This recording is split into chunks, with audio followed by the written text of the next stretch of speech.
Welcome to Manifested Publishers. Two more questions. And the questions are: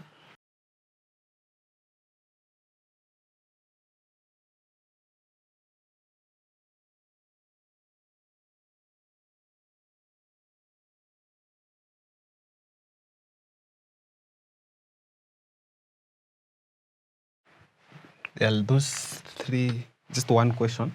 Calculate the mass in grams of A, 0.02 moles of chlorine atoms, B, 0.6 moles of aluminum atoms, and C, 8 moles of sulfur. Therefore, calculate the mass. Therefore, remember again, we are using the relationship that the mass is given by molar mass multiplied by the number of moles.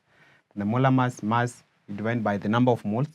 The number of moles is given by mass divided by the molar mass. Therefore, ensure that you don't forget that. In our next lesson, we will be discussing the relationship between the relative molecular mass and the mole. Relationship between the relative molecular mass and the mole. See you in the next lesson.